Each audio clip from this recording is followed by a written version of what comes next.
Powered by the Montana Television Network. This is Montana This Morning from Montana's news leader. Good morning. It is 6 a.m. and thanks for waking up with us this Friday. I'm Justine Stewart. And I'm Louis Storch. Made it to the end of the week. Got the weekend to look forward to. And Justine, today's going to be pretty nice to get out there and enjoy this nice fall weather. It was nice yesterday. You said you went out to the maze yesterday? Yeah, we went to the Missoula Maze. Awesome. Took the kids down there, had a little petting zoo. It was a good time. It looks like, today will be another one of those sort of days.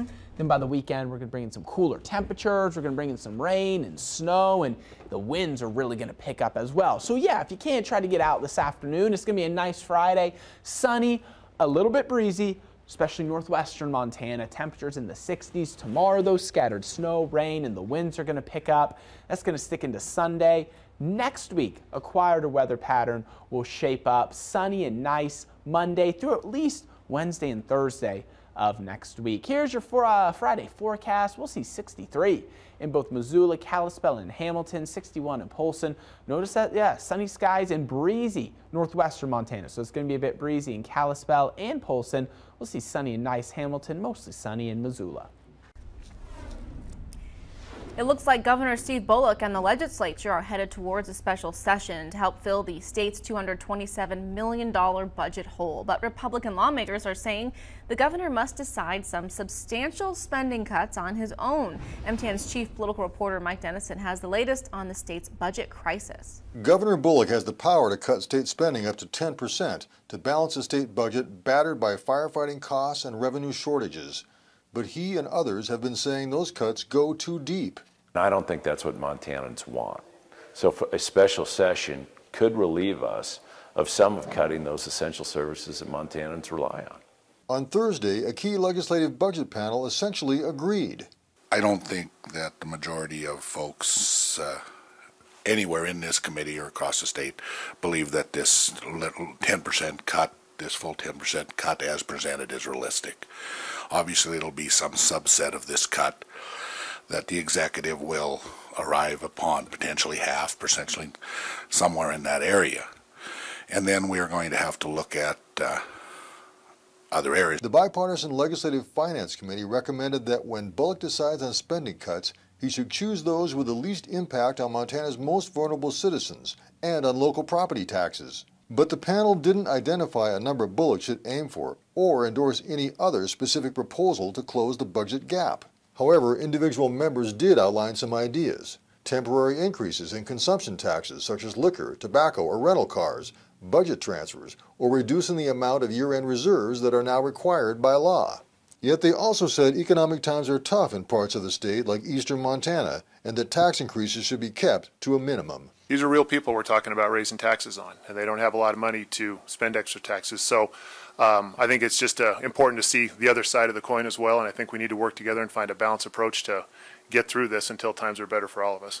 The panel also didn't say when or if a special session should meet, although one would be needed to approve anything beside the spending cuts. In a statement Thursday afternoon, Governor Bullock, a Democrat, said he's glad the panel recognizes that the full budget cuts would harm many Montanans, but he said it failed to offer any realistic solutions. Republican lawmakers said the ball is now back in the governor's court, and that it's his job to take the lead on what type of budget and tax package will be considered. At the Capitol, Mike Dennison, MTN News. The governor has the authority to call a special session whenever he chooses, but he said he wants a better idea of what it might approve before he makes that decision. The Environmental Protection Agency says while they've developed plans for some initial cleanup at the old Smurfett Stone Mill site, more sampling is now planned for this fall. This week, the EPA ruled it is first setting up cleanup plans. It involves removal and cleanup of oils containing what it says are smaller amounts of PCBs, which can cause cancer. But the agency says more sampling is scheduled this fall with the goal of getting the mill property ready for future use. Get this site back into use. And so we're moving quickly on that. The agency hopes to remove soil containing the PCBs first, but will follow up with more testing. They also plan to do a berm study looking for contamination in the old holding ponds adjacent to the mill. Missoula County and local groups are afraid those berms keeping the ponds from leaking into the Clark Fork are in danger now of failing in a flood. Sparks maintains the ponds were only used for cooling water from mill operations, although county officials say there was wastewater stored there as well. It defines what we're going to look at, what are we going to do, what samples are we going to take to complete that berm study. The EPA will be taking public comments on the new cleanup and sampling plans until October 18th. Newly minted University of Montana President Seth Bodnar is preparing to transition into his new role. Of the 4 finalists for the job, Bodnar was the only one without prior university administrative experience or doctorate, but his background in business and military history gave him the cutting edge, landing him as the position of the 18th University of Montana president. Bodnar says there is a need to bridge gaps between administrators, faculty, and students. A difficult task in the midst of budget cuts and layoffs. Bodnar says he will do his best to be a transparent leader and will actively seek input from faculty and students, and that he's eager to begin the transition process. I like to get to know students and really understand their challenges, their perspective, and see their daily lives and make sure that I, as the president, am serving their interests like I should be. Bodnar will arrive in Missoula next week, at which point he'll begin working with current UM President Sheila Stearns towards a smooth transition. He takes the reins at UM on January 1st. Missoula's 2 mayoral candidates differed on taxes, term limits, and the fundamentals of running a government at the candidate forum. Incumbent John Engen and challenger Lisa Tripke took questions written by the public on topics ranging from taxes to homelessness during the event.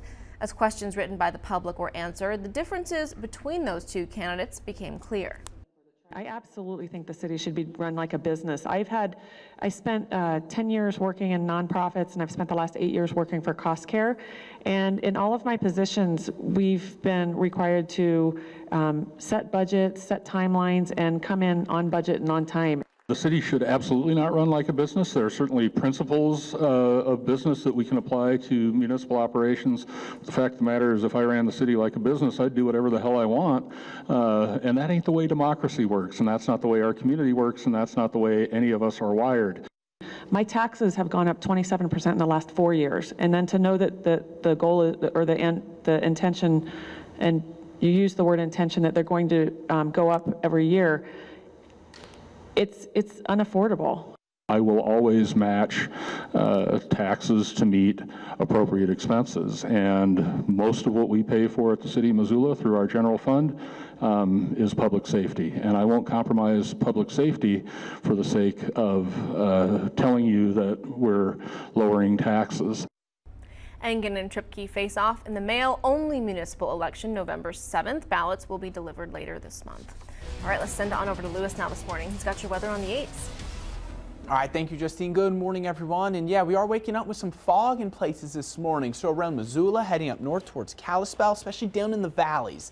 That's where you're going to see the scattered fog, and actually pretty dense, as visibility now is less than a mile. So this is going to reduce visibility. Obviously, it's going to make driving a little bit more difficult. So if you are heading out, give yourself a little extra time if you're traveling in these areas, as we are going to be dealing with this fog, especially this morning, and we'll start to clear it out as we roll into late morning and afternoon, because again, a lot of sunshine in the forecast for today. Wind, though, that's going to pick up. We are going to be talking about the winds for this afternoon, tonight, and into tomorrow. So we have this high wind watch here in the tan. This is for more north central Montana. Winds 35 to 45 miles per hour with gusts up to 60 miles per hour. This is from Friday 6 p.m. until Sunday morning 12 a.m. So very late Saturday night. Then anywhere in this yellow shade here, that is a high wind warning. Winds 35 to 45 miles per hour. We could see gusts up to 70 miles per hour in canyons and passes along the higher elevations. The Rocky Mountain front